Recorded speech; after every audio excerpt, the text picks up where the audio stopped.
सबसे कारगर हथियार वैक्सीन है। ये ऐसा कवच है जिसे आपने पहन लिया तो इस वायरस का हर वार नाकाम होगा। बावजूद इसके कई लोग अभी भी वैक्सीन लेने से परहेज कर रहे हैं। ऐसे में न्यूज 18 ने मुहिम शुरू की है। इस मुहिम के तहत हमारे रिपोर्टर मरुधरा को बताएंगे कि वैक्सीन ही कोरोना से बचाव का सबसे बड़ा सुरक्षा कवच है। तो हमारी यह मुहिम शुरू हो गई है आज से। हमारे साथ कई खास मेहमान हैं, वो भी जुड़ेंगे। हमारे साथ जुड़ रहे हैं प्रदेश के चिकित्सा मंत्री परसादी लाल मीणा जी। बहुत स्वागत है परसादी लाल जी आपका न्यूज 18 राजस्थान पर। साथ ही हमारे साथ जुड़ रहे हैं समीर भाटी जी, पब्लिक हेल्थ एक्सपर्ट हैं, वो हमारे साथ जुड़ रहे हैं। समीर जी, अब यही चीज मैं आपसे समझना चाहूंगा क्योंकि कई जगहों से जो तस्वीरें आती हैं वो सोचने पर विवश करती हैं कि इतनी जागरूकता फैलाई जा रही है, बातें सब समझ रहे हैं इस बात को कि टीका सबसे ज्यादा जरूरी है। अगर आप वैक्सीन लगवाते हैं तो फिर कोरोना को आप मात देने में सक्षम हो पाते हैं, उस लेवल पे आप पहुंच पाते हैं। तो बावजूद इसके चुनौतियां इतनी ज्यादा अभी भी क्यों लग रही हैं? पिछले एक साल से अगर हम बात करें पूरा, तो इस एक साल के अंदर जिस तरह की जो आप अभी चुनौतियों की बात कर रहे हैं, निश्चित तौर पे इसमें चुनौतियां जो हर एक क्षेत्र में अलग अलग तरह से, अगर हम पूरा एक बात करें कि हमारी जो अर्बन एरिया है वहां पे थोड़ा डिफरेंट तरह के चैलेंजेस रहे थे। जहां पे इंटेलेक्ट लोग हैं वो थोड़े डिफरेंट, आपके जो सेमी अर्बन एरियाज है वहां थोड़ा डिफरेंट, और रूरल में थोड़ा और अलग तरह की निश्चित तौर पे चुनौतियां रहती है। पर जो हेजिटेंसी वाली बात है वो हमने पहले बहुत ज्यादा देखी थी, अब काफी हेजिटेंसी उस तरह से नहीं देखी है। स्पेशली अभी फिलहाल जो चैलेंज आ रहा है, जिस तरह से अब आपने भी ये एक अच्छी कैंपेन शुरुआत की है, क्योंकि जब तक हम बात करते हैं कि पूरी तरह से हमारा जो इम्यूनाइजेशन प्रोग्राम कंप्लीट नहीं हो जाएगा तब तक हम जो कहते हैं हर्ड इम्यूनिटी, वो हमारी पूरी तरह से अचीव नहीं होगी। उसके लिए ये जो हमारा अंतिम फेज चल रहा है, अंतिम पड़ाव चल रहा है, ये पूरी तरह से ठीक होना जरूरी है। फिलहाल जो इसमें चुनौतियां ग्राउंड लेवल पे कई बार हम देख रहे हैं, अभी जैसे जो सेकंड डोज है, सेकंड डोज ऑलरेडी काफी लोग काफी ज्यादा डिले कर रहे हैं, वो हमें समझ लेना बहुत ज्यादा जरूरी है। क्योंकि जिन्होंने सेकंड डोज नहीं लगवाई है उन लोगों में ये है कि हेजिटेंसी तो निश्चित तौर पे नहीं है, क्योंकि फर्स्ट डोज वो लगवा चुके हैं। तो फर्स्ट डोज लगवाई है तो इस चीज के लिए उनको वैक्सीन को लेके उनका कॉन्फिडेंस है। पर यहाँ पर एक चीज हमारे लिए थोड़ा सा चैलेंज है, क्योंकि जो इसमें ये जो संख्या अभी आपने नंबर्स बताए भी, काफी संख्या है जो सेकंड डोज लेने के लिए नहीं आए हैं। इन लोगों के अंदर जो कोमॉर्बिड वाले लोग हैं उनके लिए बहुत ही जरूरी है, सबसे पहले हमें उनको आइडेंटिफाई करके वैक्सीन लगा लेना जरूरी है। क्योंकि जो कोमॉर्बिड है उनके अंदर जो इम्यून रिस्पॉन्स होता है वो अलग तरह का होता है। उनके अंदर बहुत ही फास्ट से जो एंटीबॉडीज लेवल डिक्लाइन होना शुरू हो जाता है। हालांकि उन लोगों के लिए इसीलिए तो हमने जो ये बूस्टर का प्लान शुरू किया, प्रिकॉशन डोज का शुरू किया, तो निश्चित तौर पे उनको एटलीस्ट ये जो सेकंड डोज है ये टाइम से लग जाना बहुत ज्यादा जरूरी है। समीर भाटी जी, क्या ये ऐसा रहा है कि लोग थोड़ा सा उलझे हैं, टीकाकरण से दूर भागने की कोशिश? हाँ, वैक्सीन के नाम पे हमने ये देखा है कि लोग, हालांकि बच्चों की अगर बात कर ली जाए, जिनका 15 से 18 साल के बच्चों का वैक्सीनेशन शुरू हुआ, हमने देखा कि बच्चों में किस तरीके का उत्साह था। क्या ये वाकई में ये कारगर साबित हो सकता है कि हम लोगों से कहें भाई वैक्सीन लगवा लो?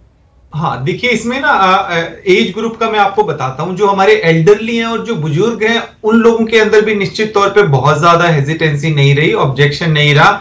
आपने देखा होगा जब शुरुआती समय के अंदर हमारे जो 60 प्लस उनके लिए शुरू हुआ था, वो काफी ज्यादा इस चीज को लेके एक्साइटेड भी रहे थे। और अभी जब दोबारा उनके लिए बूस्टर शुरू हो गया तब भी उनका इसके ऊपर काफी रुझान है। वो घर पे बोलते हैं कि हमें वैक्सीन लगवाओ। और जिस तरह से बच्चों को भी लेकर पेरेंट्स आ रहे थे जब 15 साल से जो 17 साल के एज ग्रुप के लिए, उनमें भी उस तरह का ऑब्जेक्शन नहीं देखा गया। की बात मैं समीर जी इस वजह से भी कर रहा हूं, अगर आप इस वक्त न्यूज 18 राजस्थान देख पा रहे हो, देखेंगे कि वहां जो विजुअल्स चल रहे हैं, कैसे महिलाएं जो हैं जैसे ही टीम पहुंच रही है वो वहां से भाग जाए। बिल्कुल बिल्कुल, जो एक मिडिल एज ग्रुप का मैं आपको बता रहा हूं स्पेसिफिकली, और इस तरह से हमने शुरुआती तौर के अंदर देखा था महिलाओं के अंदर भी कि एक बार घर में सब लगवा लें फिर वो लगवाएंगे, तो ऐसी कुछ चीजें देखने को मिली थी। बाकी अगर वैसे मैं बात करूं, जो आपका एल्डरली एज ग्रुप है उनके अंदर तो बिल्कुल भी किसी भी तरह की हेजिटेंसी नहीं थी। हाँ, जिस तरह की जो हेजिटेंसी आती थी वो, अगर हम बात भी करते हैं ग्राउंड लेवल पे कि कुछ रिलीजियस और कुछ सोशल फियर, इस चीज के लिए बिल्कुल उन सबको, इस चीज पे आप ये देखिए कि ग्राउंड जो डेटा आया है उसमें सारी चीजें एकदम क्लियरिफाई हो गई है। शुरुआती दिनों के अंदर चलिए सबको ये लग रहा था कि इस वैक्सीन से क्या होगा, बिल्कुल बहुत सारी समस्याएं थी, लेकिन इन सारी समस्याओं का निदान हो। समीर भाटी जी, ये तो हमारी मुहिम है, हमारी भी अपनी तरफ से कोशिश है, लेकिन लोगों को और बेहतर तरीके से समझाया जाए, इसके लिए और क्या लगता है कि किया जाना? बिल्कुल बिल्कुल, देखिए इसमें अगर हम ओवरऑल देखें तो किस तरह के उनके कंसर्न होते हैं, ज्यादातर या तो उनके हेल्थ इश्यू वाले थोड़े कंसर्न रहते हैं कि मेरे को ये कोई बीमारी है, इसमें मैं ये वैक्सीन लगवाऊं या ना लगवाऊं, इस तरह के कुछ रहते हैं, या कुछ उनको मिस इन्फॉर्मेशन होती है, मतलब उनको राइट इन्फॉर्मेशन नहीं होती है। जैसे कई बार कई लोगों से सुनते हैं कि इसके लगने के बाद कोरोना हो जाएगा, ऐसी ऐसी कुछ इन्फॉर्मेशन। तो वो जो मिस इन्फॉर्मेशन है वो ठीक करनी जरूरी है, जिसके लिए राइट सोर्स है। जैसे आपने भी कैंपेन ये जो आप बना रहे हैं, इसमें इसी तरह के लोगों को टारगेट करना है कि वो कई बार सोशल मीडिया से कुछ ऐसी इन्फॉर्मेशन ले लेते हैं जो बिल्कुल रेलेवेंट नहीं होती, करेक्ट नहीं होती। तो एक मिस इन्फॉर्मेशन का।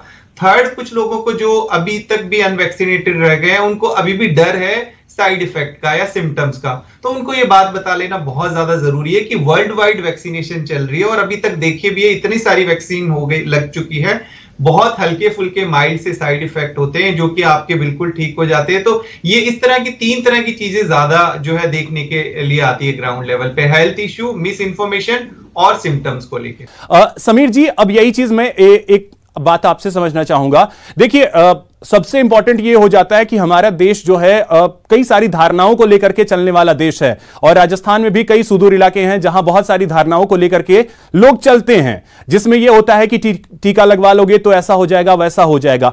धारणाओं को खत्म करना कितनी बड़ी चुनौती होती है? बिल्कुल बिल्कुल, देखिए इसके अंदर बहुत बड़ा रोल आ जाता है जब हम रोल मॉडल की बात करते हैं। तो इसमें जैसे हमने बताया कि स्पेशली अगर गांव के अंदर हम इस तरह की कोई चैलेंज आ रहा है, तो गांव के अंदर कौन है जो, अगर बड़े लोग, सरपंच और ये सब लगाएंगे तो बाकी लोग भी लगाना शुरू कर देंगे। तो हमें एक बार ये देखना है कि वहां पर उस एरिया के अंदर जो प्रॉब्लम आ रही है, तो वहां पर वो किसकी बात ज्यादा सुनते हैं। कई बार हो सकता है वो हेल्थ अथॉरिटी वालों की बात ना सुने, पर उस लोकल लेवल पे उनको बहुत अच्छे से मैनेज किया जा सकता है। तो वो धारणाएं तभी ठीक होगी जब वहां का कोई जो है, उस क्षेत्र का कोई भी बोल के उनको समझाए, काउंसिल करे, तब फिर जो है हमारा टारगेट बच गया एरिया, इसको हम पूरी तरह से अचीव कर पाएंगे। और अभी जैसे बच्चों के लिए भी थोड़ा बहुत चैलेंज कई बार पेरेंट्स को, कि एक बच्चे की उम्र थोड़ी छोटी है, एक 16 साल 17 साल का है, तो उनको हम बता रहे हैं कि 12 साल वाली भी अगले महीने मार्च तक वैक्सीनेशन आने वाली है, तो उनके भी लगना शुरू हो जाएगा। तो अभी जिसके लिए उपलब्ध है वो लगवाना शुरू कर दे। और कुछ लोगों का सवाल है कि